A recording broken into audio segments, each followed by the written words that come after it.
Tema da aula de hoje: conexão e continência. Anotem aí, conexão e continência, e talvez eu dê prevenção, né?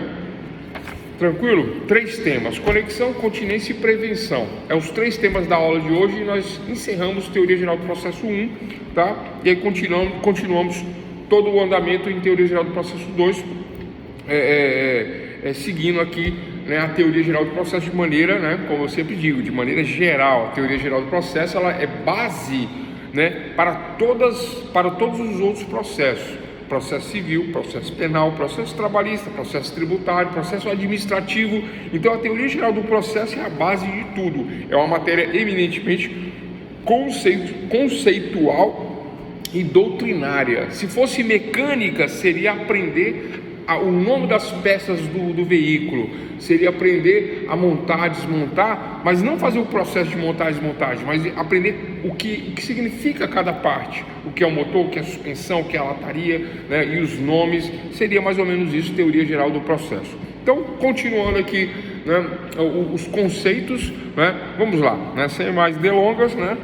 Conexão. O que é conexão dentro de um processo, né? Quando acontece a conexão dentro de um processo? Por que esse termo conexão? Então, né, vou trazer aqui o conceito, e nós vamos trabalhar isso, né, do abstrato para o concreto, como eu sempre explico, como eu sempre falo, né, da teoria para a prática, para nós compreendermos o que é a conexão. Conexão é o fenômeno processual. Anotem aí: conexão é o fenômeno processual determinante, que determina, que obriga a reunião, a junção, a conexão de duas ou mais ações, para julgamento em conjunto, a fim de evitar a existência de sentenças conflitantes,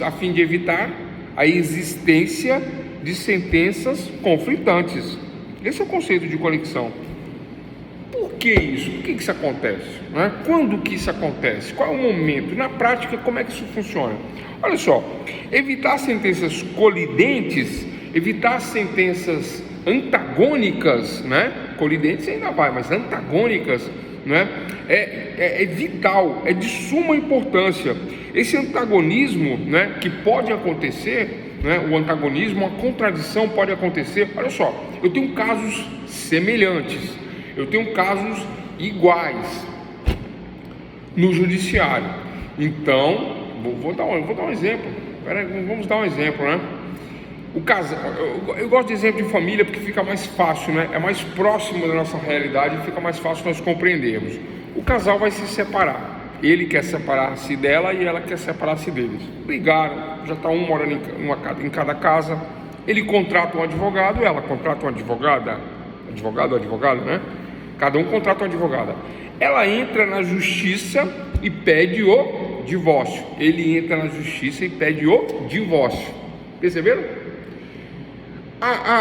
Vamos falar de uma grande cidade, tá? Não vamos falar daqui não, porque aqui onde eu estou, aqui na região administrativa de Planaltina, do Distrito Federal, nós temos vara de família e vara civil, né? Nós temos vara de família e vara civil. Mas, por exemplo, São Paulo tem 4, 5 varas de família, não sei, mas não é só uma, são várias, né? Rio de Janeiro também, né? São cidades grandes, então vamos supor que eles moram no estado de São Paulo, na comarca de São Paulo, capital, lá na cidade de São Paulo. Então, ela se separou dele, ele se separou dela, ela entra com ação de divórcio, ele entra com ação de divórcio. E aí, doutores e doutoras? A pergunta que não quer calar: qual é a ação que vai caminhar no judiciário? A ação dele ou a ação dela? Qual é a ação que vai valer? Pergunta clareando, né? Vai valer a ação dele ou vai valer a ação dela? É isso que tem a ver com a conexão. Vamos supor, olha só, a ação dele prossegue, a ação dela prossegue, aí vai até o final a ação dele, aí vai até o final a ação dela. O que acontece aí? Possa ser que ao final o juiz desta vara dê uma sentença, diga o direito de uma maneira, e da outra vara diga, olha só, são as mesmas pessoas, os mesmos fatos, a mesma causa de pedir, o mesmo pedido, mas com sentenças diferentes, antagônicas, contraditórias. Perceberam o problema? Perceberam, doutores e doutoras, o problema que isso gera para o Estado juiz, para o juiz, para a sociedade, né? Então isso não pode acontecer. Não daria litispendência? Eis a questão, né? Daria sim a litispendência, né? Qual é o nome deste fenômeno? Conexão, né? Verifica-se que há uma ação na outra vara, tá correto, litispendência, né? É isso, litispendência. Eu pulei essa parte, mas é isso, verifica-se uma litispendência, né? Ou seja, uma luta pendente na outra vara, uma luta pendente, né? Ela entrou e ele entrou, só que aí ao despachar, né? Não chegou ao final, tá? Eu falei do final, se chegar ao final, mas não chega porque existe a conexão, existe a continência, mas se chegasse ao final, pode acontecer de sentenças diferentes, antagônicas, que descredibilizam o judiciário, porque o judiciário não é com a máquina, né? É feito com pessoas, né, que representam ali, né? O Estado, o juiz, ele dá os fatos e te darem o direito, ele vai dar o direito, mas pode acontecer, né, de houver divergências, né, nas sentenças, podem surgir conflitos, né, nessa análise. Então, olha só, vamos lá. Então, verifica-se a litispendência, verifica-se que Aí, qual é a ação que vai valer? A ação que vai valer, eu vou resolver essa questão pela prevenção, mas eu não vou falar disso agora, tá? Pela prevenção. Mas o fenômeno da prevenção, né, que é dizer qual é o juiz prevento, dizer qual é o juiz que vai julgar, se é o que ele entrou ou se é o que ela entrou. Olha só, ele entrou com divórcio e caiu na primeira vara de família da comarca de São Paulo. Ela entrou com divórcio e caiu na segunda vara de família da comarca de São Paulo. Lembrando que lá tem mais de uma vara, lembrando que lá é uma cidade grande, e por acaso, ela sem saber, ela entrou com divórcio e ele entrou com divórcio também. Chumbo trocado não dói. Ela entrou de um lado e ele entrou do outro, né? E aí, pessoal? E aí, né, para evitar esse antagonismo, para evitar este problema de uma sentença sair divergente ou antagônica ou contraditória, né, para evitar as sentenças conflitantes, que foi o que eu falei do conceito, né? Olha só, a conexão é o fenômeno processual determinante da reunião de duas ou mais ações para julgamento em conjunto, a fim de evitar a existência de sentenças conflitantes. Então, eu vou evitar o conflito das sentenças. Como? Fazendo uma conexão das ações. Então, a ação dele é igual à ação dela. A ação dela é igual à ação dele. O que eu tenho que fazer? Verificado isto, eu vou fazer uma conexão. Vou conectar as ações. Aí, não vai valer a ação dela, nem a dele. Vai valer as duas ações juntas. Eu mando juntar uma na outra, e aí vai correr ou por aqui, ou por aqui, ou na primeira vara de família, ou na segunda vara de família. Eis o conceito de conexão. Eu vou conectar as ações para que corra tudo por um só juiz, por uma só vara de família. É isso, conexão é isso. Vou repetir o conceito, aí vocês vão poder associar, né, agora na teoria com a prática. Então é o fenômeno processual determinante que obriga a reunião de duas ou mais ações. Então eu tenho duas ações iguais, mesmos autores. Aqui ele é autor e ela é ré. Aqui é o contrário, aqui ela é autora e ele é réu. Mesmos autores, mesmo pedido, divórcio, mesma causa de pedir, que são os fatos e os fundamentos, a mesma história, e o mesmo pedido lá no final, que é o divórcio, tudo igual. Eu tenho que juntar e decidir ou por aqui, ou pela primeira vara de família, ou pela segunda vara de família. É assim que eu tenho que decidir, é assim que eu tenho que trabalhar. Portanto, isto é conexão. Olha que fácil. A aula nem vai até meia-noite hoje. Fácil, né? Conexão é só isso, né? Mas eu vou dar outros exemplos aqui. Temos também a continência e a prevenção. Olha só. Então, essa medida ela é obrigatória quando se verifica a litispendência, quando se verifica duas ou mais ações com as mesmas partes, a mesma causa de pedir, né? Olha só, tal reunião decorre conforme previsão legal. Está lá no Código de Processo Civil, né? Essa reunião, né? E decorre da identidade do pedido. Pedidos são iguais. Qual é o pedido, pessoal? O divórcio, né? Nesse caso que eu estou dando exemplo aqui. O que é a causa de pedir? Pessoal, não confunda a causa de pedir com pedido. Causa de pedir são o que me leva a pedir, é a causa do meu pedido, são os fatos e os fundamentos que me levarão a pedir o meu divórcio, né? Causa de pedir, que se divide em dois momentos, que não cabe aqui a gente explicar agora. Mas, então, a mesma história que eu conto numa petição, aqui para ele, o outro lado contou igual. Por quê? Porque é o mesmo tempo de casamento, a mesma situação, os mesmos motivos que levam à separação, causa de pedir, e depois o pedido. Então, mesma identidade, mesma causa de pedir e mesmo pedido me leva a verificar que há uma identidade nas ações, identidade ou igualdade nas ações, ou semelhança nas ações, que devem ter, portanto, a mesma sentença. E o que é sentença? Sentença é a resposta do Estado juiz, né? O Estado juiz diz: olha, a sentença, né? A resposta que eu lhe dou, né? O Estado juiz diz: a resposta que eu lhe dou para a sua causa de pedir que levou a um pedido, né? Aí ele dá a sentença. Então tem que ser igual, né? Não é a mesma coisa? Como é que vai dar diferente? Pode acontecer? Pode, não pode, né? Legalmente falando, não pode, não acontece por conta da conexão. É isto, conexão. Então é isso, a conexão decorre conforme previsão legal da identidade do pedido ou da causa de pedir, demonstrativa da existência de um ponto em comum a ser decidido nas duas ações, tá?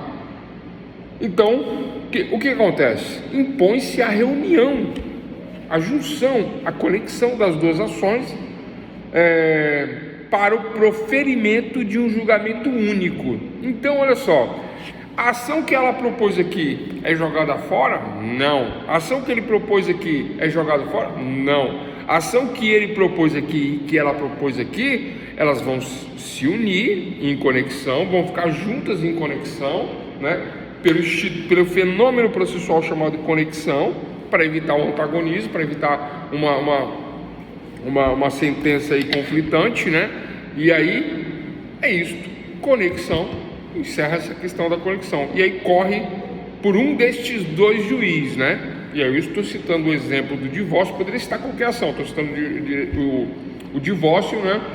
Para exemplificar, para clarear o exemplo. Agora vamos ampliar a questão, né? Ponto conexão. Olha só.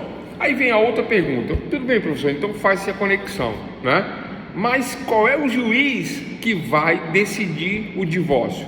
É o juiz da segunda vara de família que ela entrou, ou é o juiz da primeira vara de família que ele entrou? Pode ser um, pode ser outro, mas existe um critério. Na verdade, existem dois critérios, né?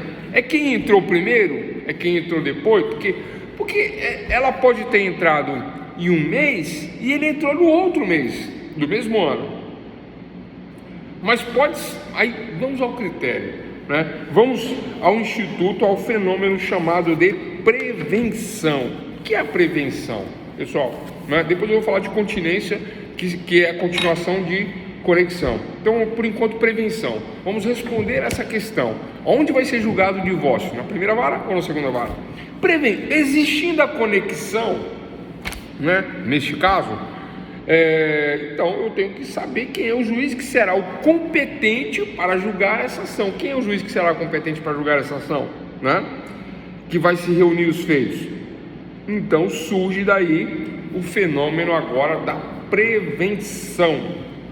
Aí tem duas regras, tá? Duas regras para decidir com quem que vai ficar a ação, se na primeira vara de família ou se na segunda vara de família. Duas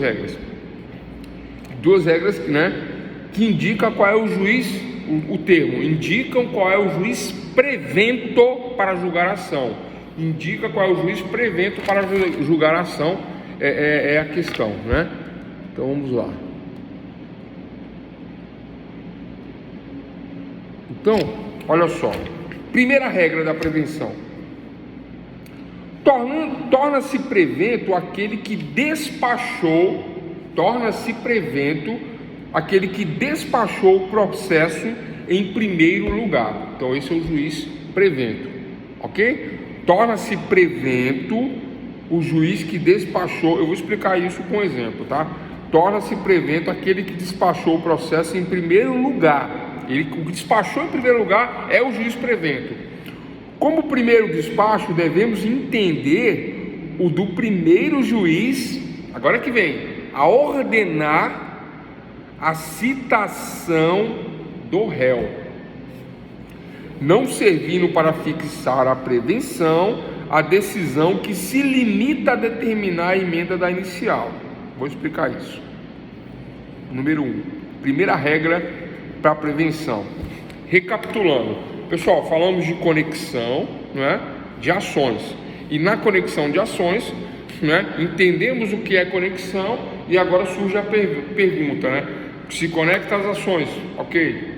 E agora, quem é o juiz prevento? A pergunta é essa: quem é o juiz prevento?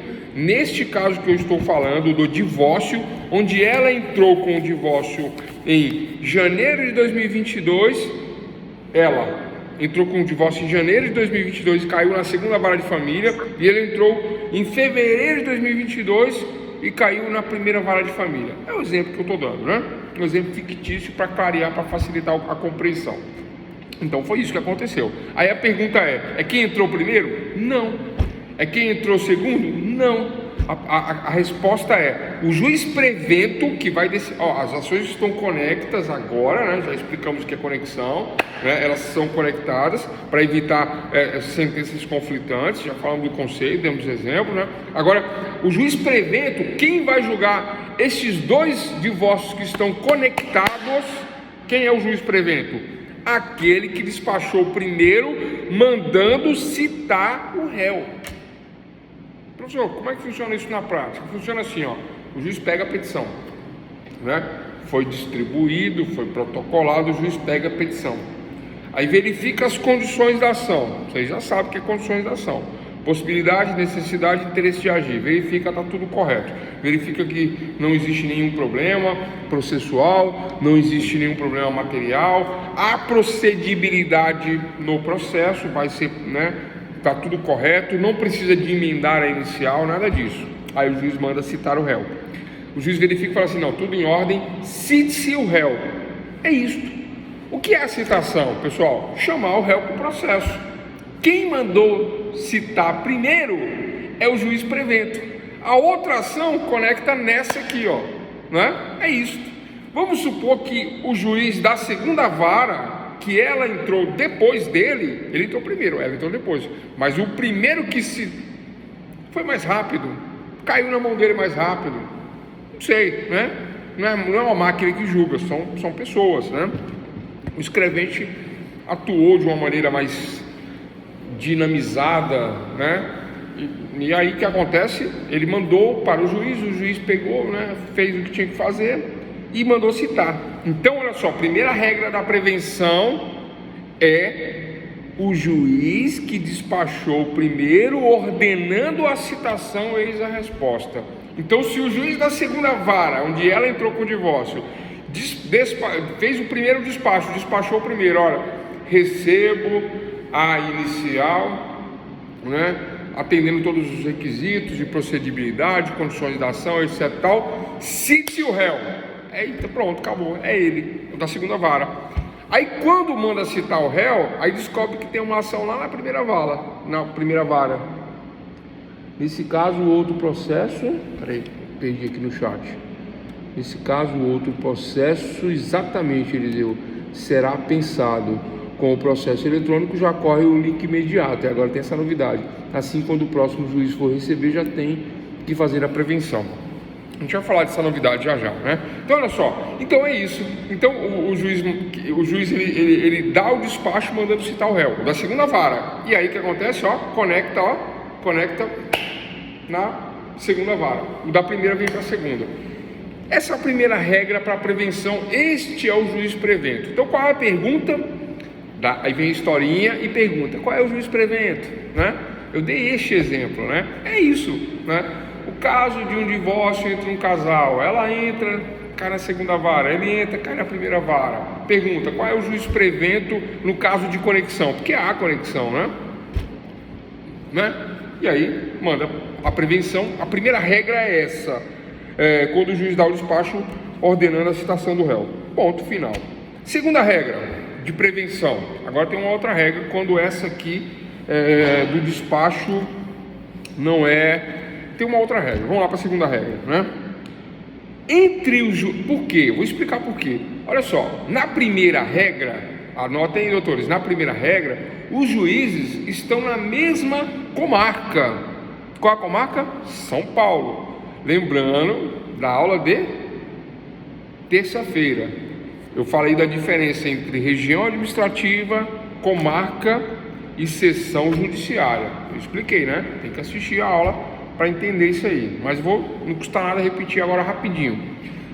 O que é região administrativa? Só em Brasília, Distrito Federal tem região administrativa. Aqui não tem cidade e não tem bairro. Aqui chama-se regiões administrativas. É essa a diferença.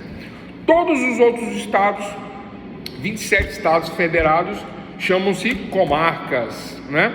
E quando é estadual é comarca, e quando é federal é seção judiciária. São as três diferenças. Ah, professor, você não explicou. Expliquei sim. E não tem no Google desse jeito não, né? Não vai errar não, pessoal, anota aí. Vamos lá.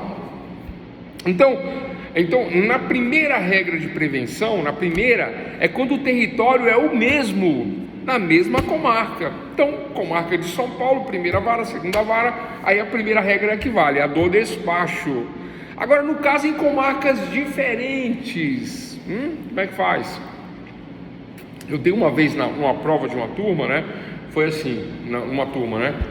Era um acidente de trânsito em Brasília de 2 veículos, mas ele morava no Rio e o outro morava em São Paulo. Aí um entrou no Rio, o outro entrou em São Paulo, mas o local dos fatos é Brasília. E aí, para responder isso aí? É muito complicado, eu deixei para lá isso aí. Mas a regra, essa é a segunda regra que eu estou falando aqui, né? De comarcas, de competências territoriais diversas. Então, pessoal, a segunda regra, tá? Quando há comarcas em competências territoriais diversas, eu vou simplificar. Ele mora em São Paulo e ela mora em São Paulo. Os dois moram em São Paulo. Qual é a comarca? São Paulo, capital São Paulo, certo? Mas aí com o divórcio ele muda para o interior. Ele muda para Ribeirão Preto. E ela continua em São Paulo. Ela entra em São Paulo e ele entra em Ribeirão Preto. Competências territoriais diversas, competências territoriais diferentes. Comarca de São Paulo, comarca de Ribeirão Preto. Perceberam que a diferença é essa? É só essa diferença. Então, por esta diferença tem a segunda regra. Qual é a segunda regra, pessoal? A resposta é a regra para conexão. Havendo conexão de ações, qual é o juiz prevento quando, ao adentrar um na comarca de São Paulo e outro na comarca de Ribeirão Preto, considerando que são comarcas diversas? Quem é o juiz prevento? E a resposta é: prevento será aquele que promoveu, em primeiro lugar, a citação válida. Anotaram? Vou repetir. Prevento será aquele juiz que, em primeiro lugar, promoveu a citação válida. Então, essa é a segunda regra. O juiz que promoveu a citação válida. Como é que funciona isso na prática? Funciona assim: ele entrou lá em São Paulo, ela entrou em Ribeirão Preto, certo? Aí o que acontece? O oficial de justiça sai de São Paulo para citar ele em Ribeirão Preto. O oficial de justiça sai de Ribeirão Preto para citar ela em São Paulo. Vocês compreenderam, né? Caso do divórcio, né? Que eu estou dando aqui fictício, né? Só que quem citou primeiro? Vamos dar um exemplo. Vamos supor que o de Ribeirão Preto citou primeiro. E aí vale o de Ribeirão Preto. É essa a questão. Tá, pessoal? É tudo didático, é fictício, é só para nós compreendermos a questão da prevenção. Então, voltando, primeira regra, né? Na mesma comarca, no mesmo território, o juiz que despachar, mandando citar, olha só, não foi citado, ele está mandando citar, ordenando citar o réu, primeira regra. Segunda regra, territórios diferentes, Ribeirão Preto e São Paulo, é diferente. Aí não é quem mandou citar, é quem efetivamente, né, citou. Chama-se citação válida. Quem citou primeiro, aí corre, aí faz a conexão e aí corre pela citação válida, tá? Então, se foi a citação primeiro válida em São Paulo, é por São Paulo. Se a citação válida por Ribeirão Preto, é por Ribeirão Preto. É isso, as regras da prevenção. Com o processo eletrônico já ocorre o link imediato, assim, com o próximo juiz, se for receber, já tem que fazer a prevenção. É isso, né? Olha só, a doutora colocou a questão aqui moderna aqui, né? Em razão do PJE, né? Do processo judicial eletrônico, né? E outros mais, né? Tudo nessa linha do processo digital. Quando se entra com a ação e já existe outra, aí automaticamente o sistema reconhece isso, né? É automático? É automático o reconhecimento, mas a regra é a mesma. As regras são as mesmas. Comarcas iguais, o despacho ordenando a citação é o da prevenção.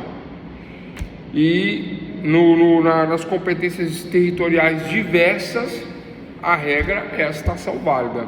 Tá joia? Tranquilo? Então aí, isto é assim que funciona a prevenção. Então falamos de continência, falamos de prevenção e agora o terceiro tema, bem tranquilo, e eu vou voltar a falar de conexão e continência, ou falar de conexão e prevenção, né? Mas agora vamos falar de continência. Anotem aí, falamos de conexão, falamos de prevenção e agora vamos falar de continência. O que é continência? Né? Continência, anotem aí, é uma espécie de conexão. Por isso que eu falei de conexão primeiro, respondi a pergunta da conexão, que é a prevenção, e agora eu vou falar de conexão, continência.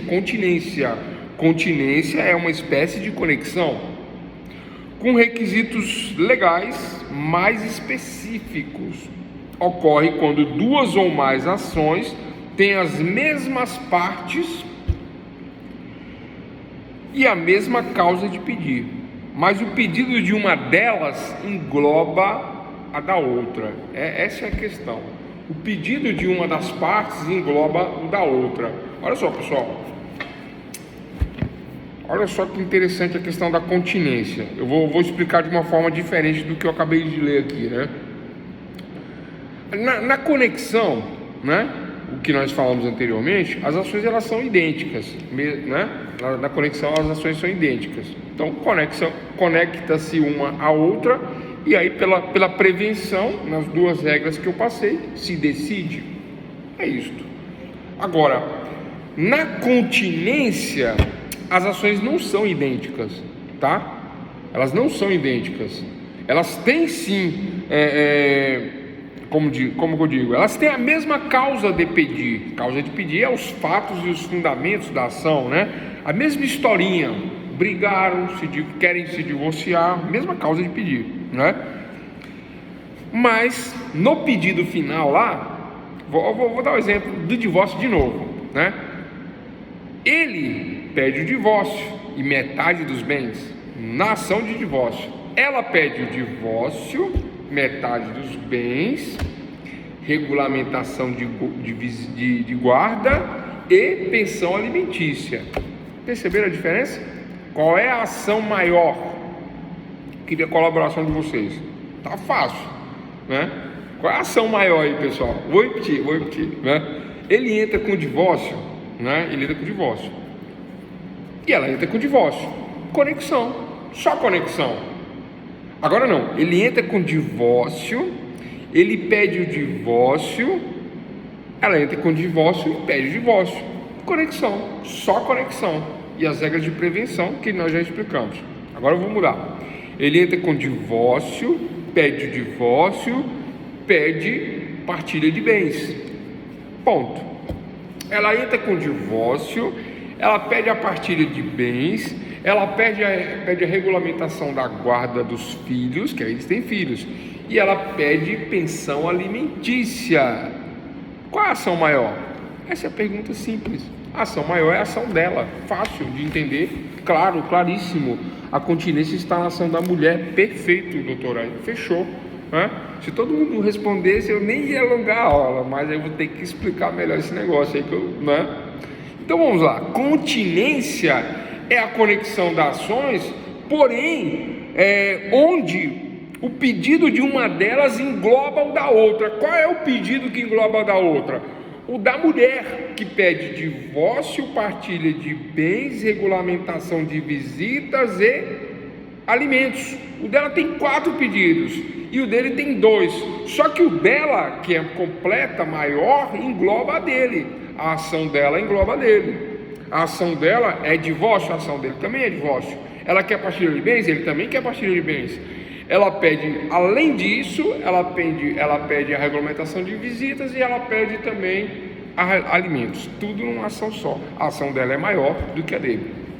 Então a conexão, a regra de prevenção, a prevenção não vai ser feita, a prevenção não vai ser feita como na conexão comum. Não vai ter prevenção, vai ter continência. Ah, professor, então essa que é a diferença, essa que é a diferença. Não vai ter prevenção, não é a regra de prevenção, vai ter continência, porque os pedidos da ação da mulher é maior do que da ação do homem, né? Então a ação dela engloba a dele. É um exemplo, tem vários exemplos, né? Eu poderia falar de seguradoras, eu poderia falar de engavetamento de veículos. Vocês já viram engavetamento de veículos? Bate 5, 6 carros de uma vez só na rodovia, né? Antigamente isso acontecia muito, agora quase não acontece, né? Mas aí, né, porque agora duplicou, facilitou, tem umas coisas que melhorou aí, evita isso aí. Mas aí batia 10 carros de uma vez só, e aí como é que faz? Aí tinha conexão, tinha continência, alguém pedia mais, alguém pedia menos, aí acaba, né? Agora, vamos facilitar. A continência está na ação da mulher, perfeito, é isso, né? Porque a ação da mulher engloba a ação do homem, então não vai ter a regrinha da prevenção, vai ter a continência direto, porque a ação dela engloba a ação dele. Tem que julgar onde corre mais pedidos, né? Porque olha só,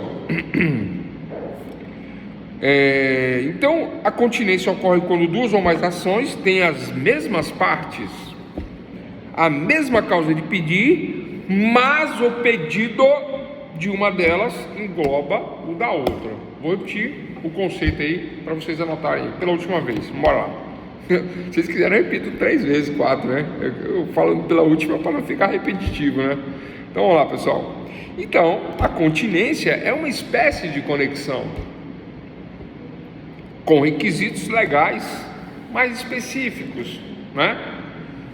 Ocorre quando 2 ou mais ações têm as mesmas partes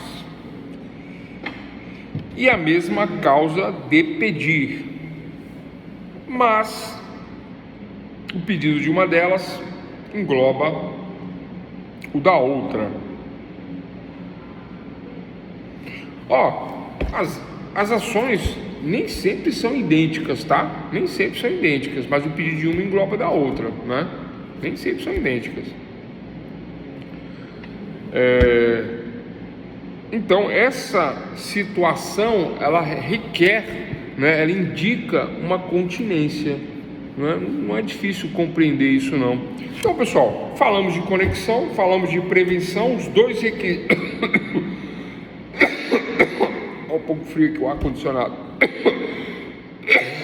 Os 2 requisitos da prevenção, né, 1 e 2, né? Sendo que competências territoriais iguais pelo despacho que ordena a citação, né? Competência territorial diversa pela citação efetiva, pela citação válida. Quando achou, citou, entregou o mandado, mandando se defender, voltou para o processo, deu entrada, formou o processo, é aí que vale, né? Citação válida em competências territoriais diversas para a prevenção. Pessoal, alguma dúvida sobre conexão, continência e prevenção? Conexão, prevenção e continência, né? Então isso é muito importante compreender isso.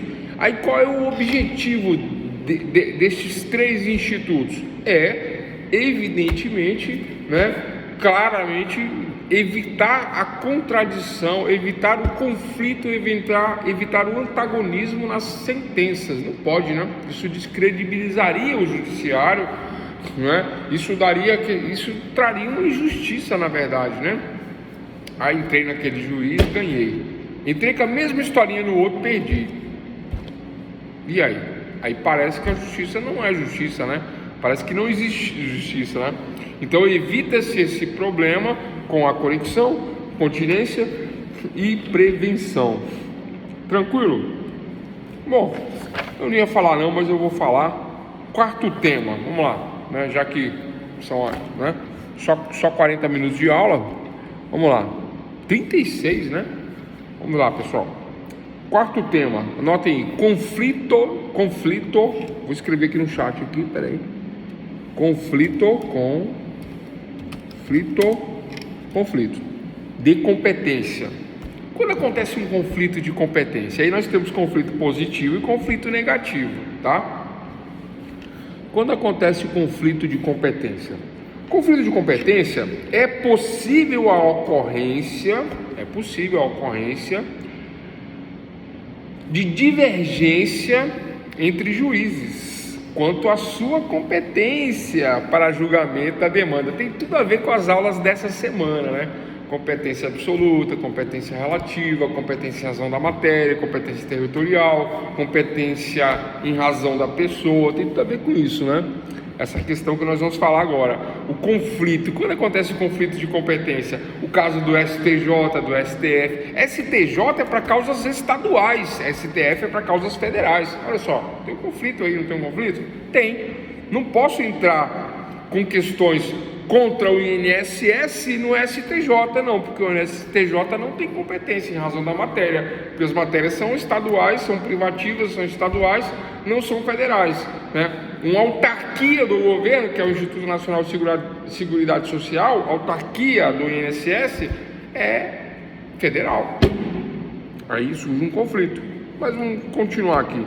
Então é possível a ocorrência de divergência entre juízes quanto à sua competência para julgamento da demanda, quanto à competência do juiz. É como se eu entrasse com uma causa civil no juiz penal. Tem um conflito aí. Civil é civil, penal é penal, né? Então, esse conflito surge quando dois ou mais juízes se dizem competentes para a apreciação da causa. Olha que interessante. Os dois juízes, caiu um juiz e caiu no outro juiz. E os dois se dizem competentes para a apreciação da causa. Já vou clarear o exemplo, né? Vou clarear com um exemplo, né? Então, o nome disso é conflito positivo. Eu, juiz, cai na minha mão aqui, eu falo assim, não, tranquilo, eu vou julgar. É meu. Aí cai uma outra ação no outro juiz, o outro juiz fala, não, tranquilo, vou julgar, é meu. Aí cai uma aqui, cai uma lá, e aí vai julgar. E aí surge um conflito de competência, porque eu digo que eu sou competente, o outro diz que é competente também. Mas aí já vamos clarear, né? Olha só, isso no conflito positivo de competência. Agora no conflito negativo, aí já é o contrário. No positivo, eu sou competente, digo que sou competente, o outro diz que é competente. No negativo é o contrário, eu falo, não, isso aqui não é meu não, eu não julgo isso, é ele. Aí o outro fala, não, não é meu também não, é ele que julga. Entendeu? É o contrário. Conflito positivo, eu me acho competente para julgar, e o meu colega também se acha competente para julgar. No conflito positivo de competência. E o conflito negativo, o contrário, eu falo que não é minha e ele fala que não é dele. Aí é o conflito negativo.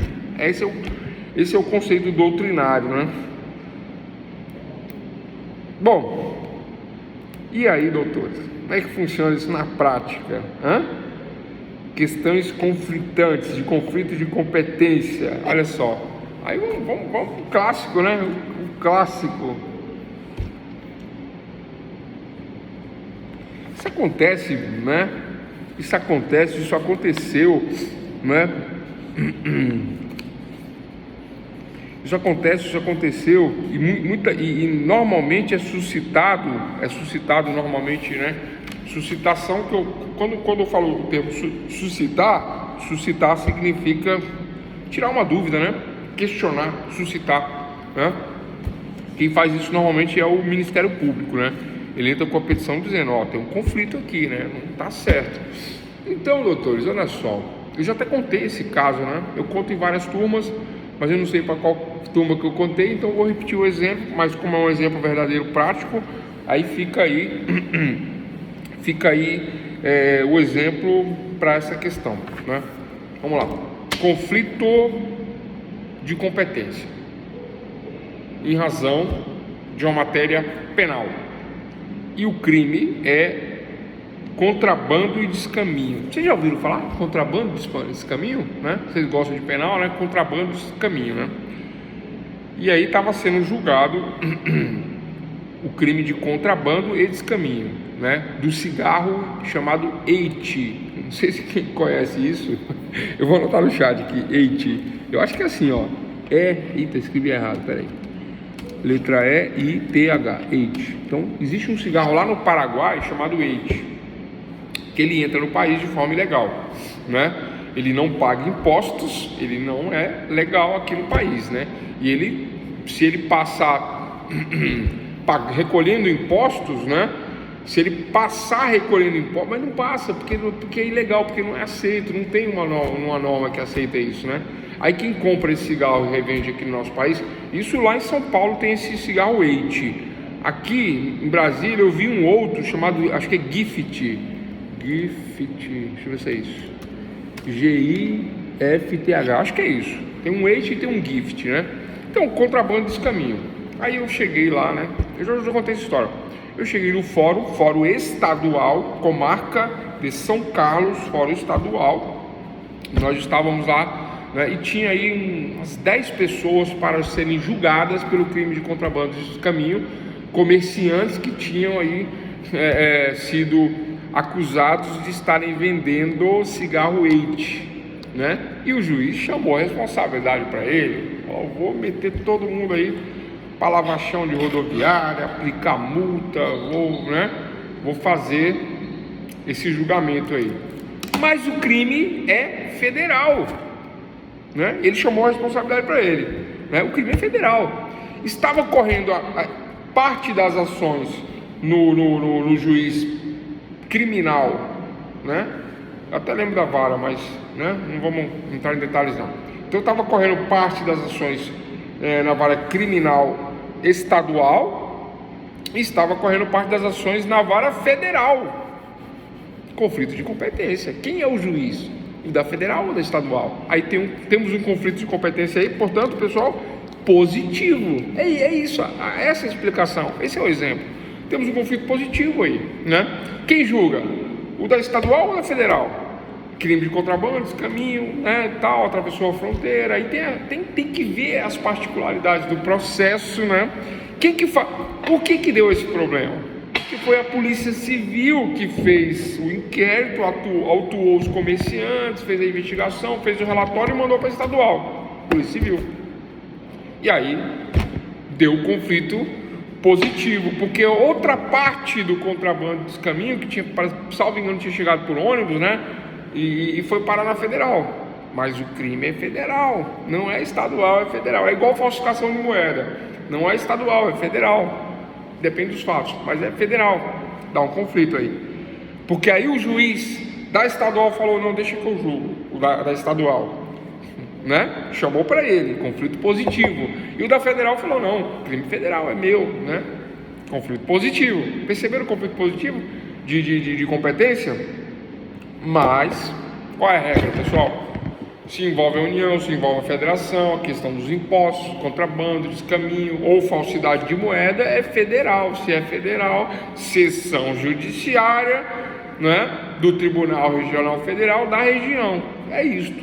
E aí eu estava na audiência, né, e isso me veio na cabeça na hora, conversando com o juiz, né? Conversa vai, ele falava daqui, eu falava daqui. Aí eu falei, puxa, doutor, mas... que pena aí nesse negócio de cigarro e tal, né? O pessoal aqui, né? Tanta gente aí pra gente, né? O comerciante passando por isso. Aí eu falei assim, aí do nada eu falei, não seria um crime federal? Aí o juiz falou, verdade, para tudo. Aí mandou tudo para federal e o pessoal que ia ainda para a audiência, né, encerrou tudo. Ele falou, puxa, me livrei de mais de 50 processos. Tinha 10 para aquele dia, mas tinha mais uns 40 para frente. Aí, manda para federal, conflito resolvido. Tranquilo, pessoal? Isso é conflito de competência positivo. E o negativo é o contrário, né? O juiz diz que não é dele, o outro fala que não é dele, e aí vira o conflito negativo, né? Quando acontece o conflito positivo, eu dei esse exemplo agora, e quando acontece o negativo, o exemplo é semelhante, né? Aí na prática, o que eu poderia dizer para vocês? O juiz ele verifica a ação e fala, não é aqui que se julga essa causa, ele manda para o outro juiz. Aí o outro fala que, olha o que tem acontecido, o que tem acontecido atualmente aqui, né? Quem é da prática jurídica que já trabalha com isso, talvez tenha verificado isso aí nos fóruns que vocês trabalham, né? Mas tem acontecido muito nessas especializações de varas, nessas divisões de varas que acontece atualmente, né? Porque o direito civil ele é muito amplo, porque o Código Civil são as normas de conduta dentro da sociedade, é o direito material dentro da sociedade, o Código Civil, né? Então o que acontece com o Código Civil, com essas normas de conduta? Eu tenho que viver em sociedade de acordo com as normas do Código Civil, né? Mas quais são essas normas? Aí tem todos os tipos de normas ali dentro, né? Para casamento, para inventário, sucessões, contratos, né? Obrigações contratuais, responsabilidade civil, aquela questão de dano material, dano moral, né? Então tem vários ramos dentro do direito civil, e o direito civil ele se torna muito amplo, né? Muito amplo, por conta dessa amplitude de conhecimentos, né, que nós temos no Código Civil.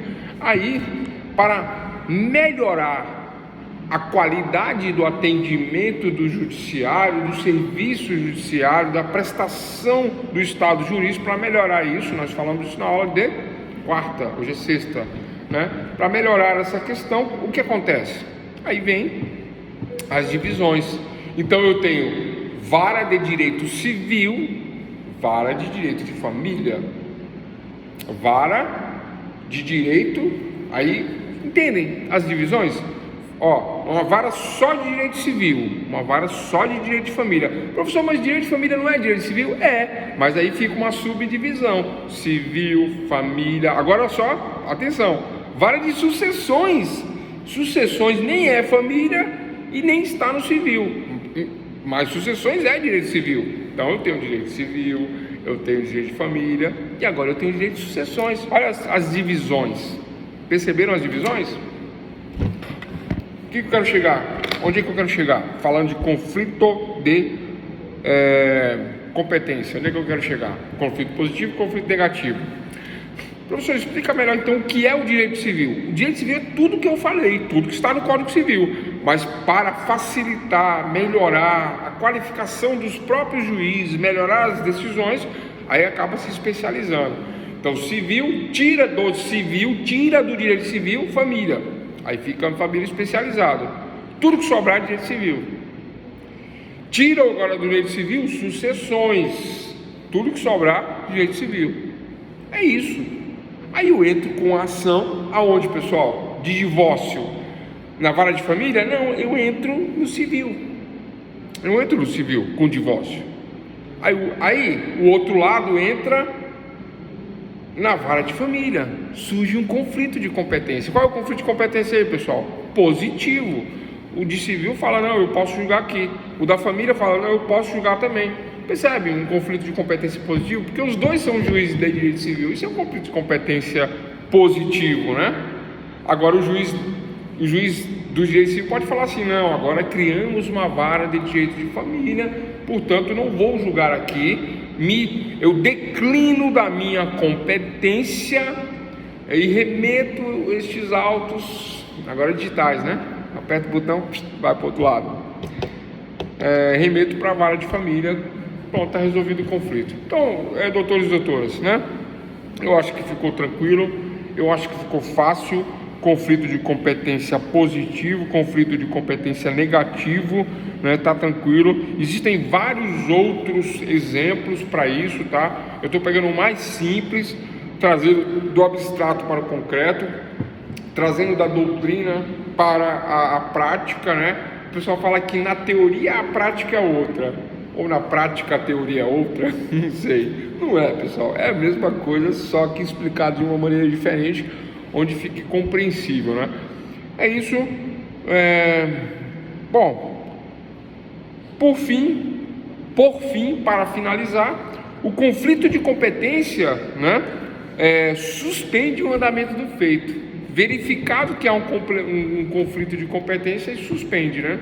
Fica suspenso até resolver quem vai julgar, qual é o juiz que vai dar prosseguimento da causa. Aí fica de um lado, fica do outro, faz conexão, não faz continência, não faz, depende da situação. Mas quando há um conflito de competência, olha só, o conflito de competência se dá em razão dos juízes, tá? Ele se diz, né?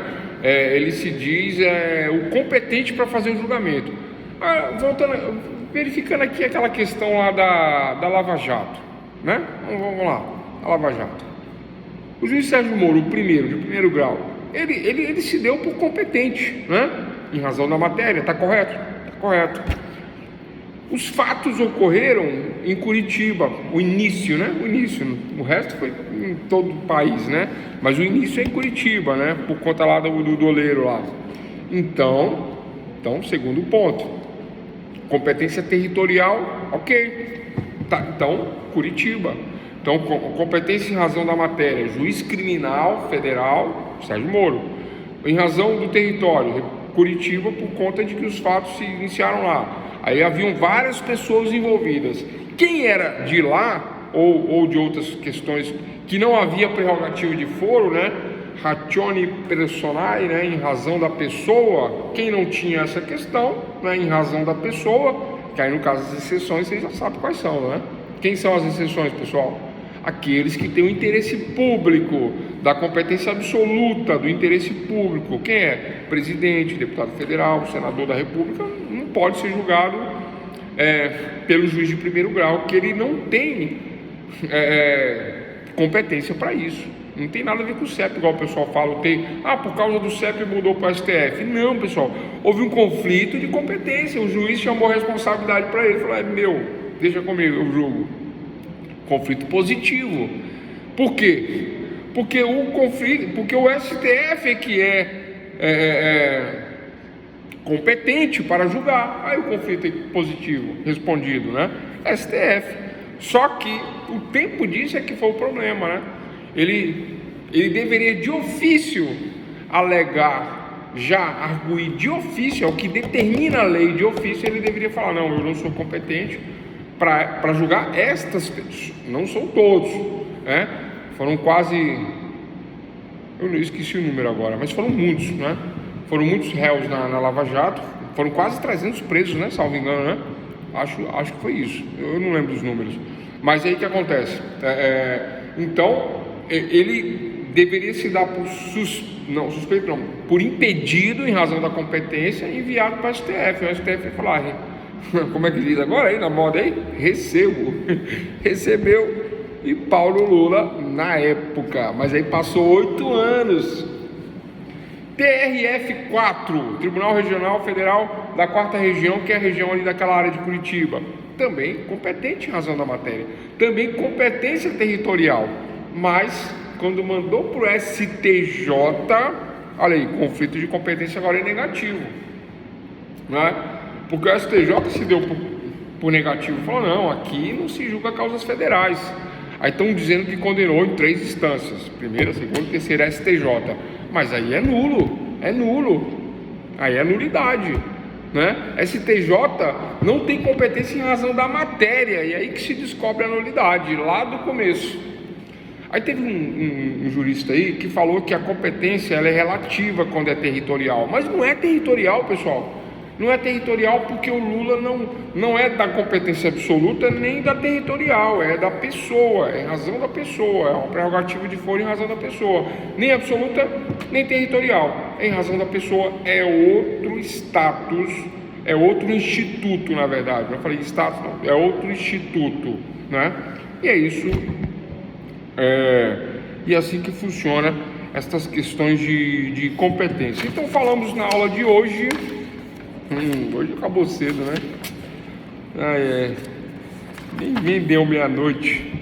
Falamos na aula de hoje de conexão, continência, prevenção, né? As duas formas em que ocorre a prevenção, né? Demos exemplos de conexão, demos um exemplo de continência, exemplos parecidos, mas não são iguais. Dei um exemplo para prevenção